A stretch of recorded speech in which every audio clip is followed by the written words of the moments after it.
Hi guys, alas 12 nga kami umalis sa Barangay Itogon, Ampukaw. Heading to Baguio na nga kami kasi yung nakuha naming tour package, meron siyang kasamang side trip ng Baguio. Habang nasa biyahe nga, hindi na rin ako masyadong tumitingin sa labas kasi yung daan niya zigzag road din. So yun, nakakahilo din talaga kapag nakatingin lang din sa labas, kaya ang ginawa ko, pumikit muna ako. Habang nasa biyahe nga kami, medyo tahimik na nga yung team nga namin. Natutuwa nga ako na sila nga yung team na nakasama ko paakyat nga ng Mount Ulap kasi sobrang saya nilang kasama at ako nga yung pinakamatanda sa kanilang lahat. Then sumunod na nga yung kapatid ko, mostly kasi parang mga nasa late 20s nga sila, at yung mga lalaki pa nga namin kasama, ang hilig din nilang mga magpatawa. Before kasi nung nag-hiking kami sa Mount Daraitan, so yun, mga joiners lang din kami nung mga kapatid ko. Yung team nga na nakasama ko nga before, mga tahimik lang din sila, magsasalita lang kapag kakausapin. Yun nga, mga introvert lang din talaga. So yun, malaki talaga yung difference ng mga nakasama ko nga ngayon. Kaya yung kapatid ko talagang nakikipagsabayan din sa kanila. So ako naman, yun lang, patawa-tawa lang din at nakikinig. Ganun din talaga siguro kapag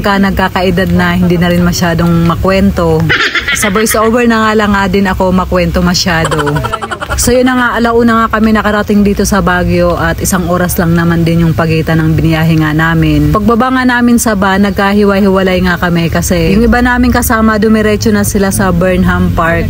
Then kami naman, sinamahan nga namin si Aisel, yung nagbe-birthday nga ngayon. Dumaan nga muna kami ng Baguio Cathedral kasi nga sineselebrate nga yung birthday niya. Kaya 4 nga kaming nahiwalay sa kanila. Yung driver naming si Jibriel, binigay niya nga kami ng time kung anong oras kami babalik sa van. Alas 4 nga ng hapon, kailangan nakabalik na nga kami sa van. Kaya meron nga kaming 3 oras para nga maglibot muna nga dito sa Baguio. Habang naglalakad na nga kami sa kalye, yung ine-expect ko talaga na klima dito is malamig. Lalo na nga na nag-start na nga yung Burr months. Yun nga, parang nasa Manila ka nga lang nga din kasi hindi mo talaga mararamdaman na malamig. Kasi ako first time ko lang nga ding makapunta nga dito sa Baguio. Siguro sa ibang lugar talagang malamig, pero dito sa pinuntahan na nga namin, hindi nga siya malamig. Bukod pa nga doon, napakadaming tao nga sa kalsada. Pagkatapos nga naming mapuntahan yung Baguio Cathedral, naghanap naman kami ng makakainan. At dito na nga kami napadpad sa Ililikha.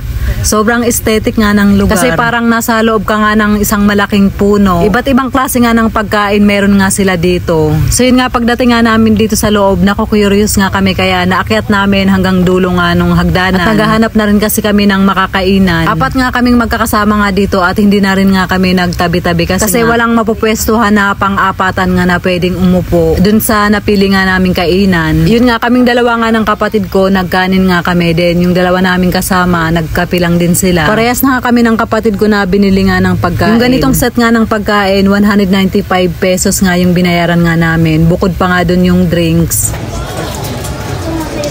Kain tayo guys. Ang gutom.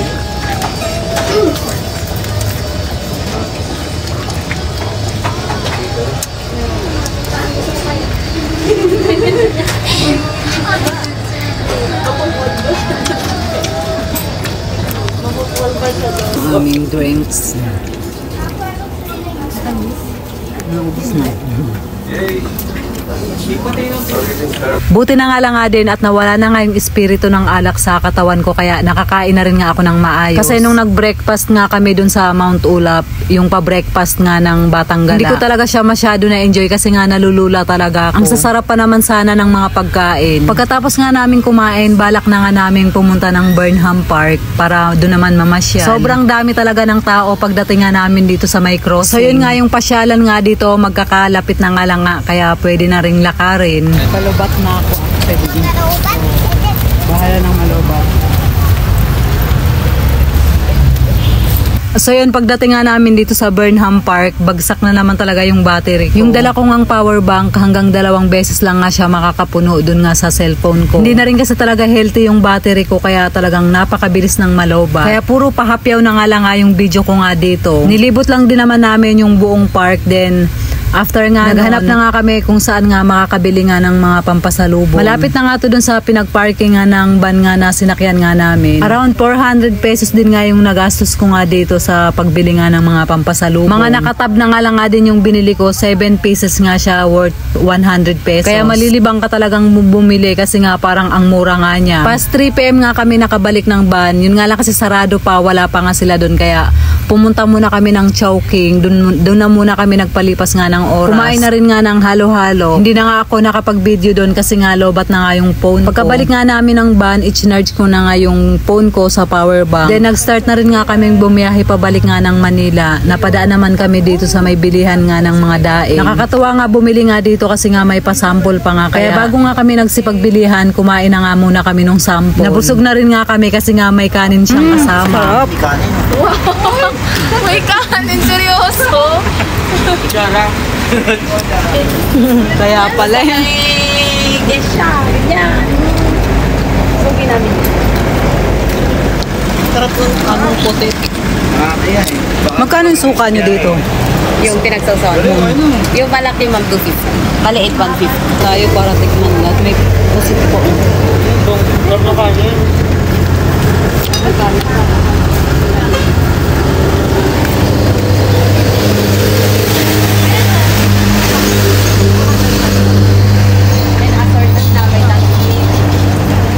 Ang sarap.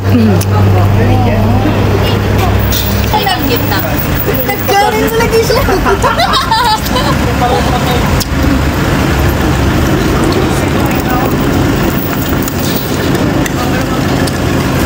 Ang kaguluhan namin.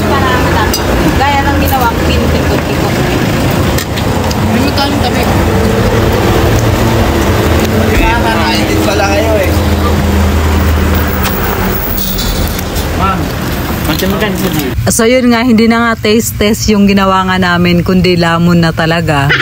Kasi naubos nga namin yung pre-sample na niluto nga ni ate, yun nga, yung nagbibenta nga nito. Ako pa naman, ang hilig ko pa naman talaga sa suka, ang sarap pa naman nung pinakurat nila na suka.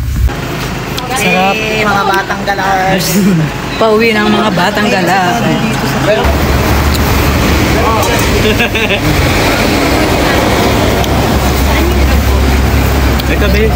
Hindi siya masarap siya kasi hindi siya maalat. Bibili ako na. So yun nga, naka 600 din nga akong bili nga doon. Nabudol talaga ako ng husto. Dito na din nga ako sa shop Dumiretso kasi nga ang dami kong ang bitbit. May mga gulay pa nga akong dala na uulamin na nga lang nga namin dito. Pati na rin nga yung mga binili kong pampasalubong na ibibigay nga sa kanila. So yun na guys, hanggang dito na lang po yung ating video for today. Maraming salamat po sa inyong panonood. Mag-iingat po kayo palagi. God bless and babush!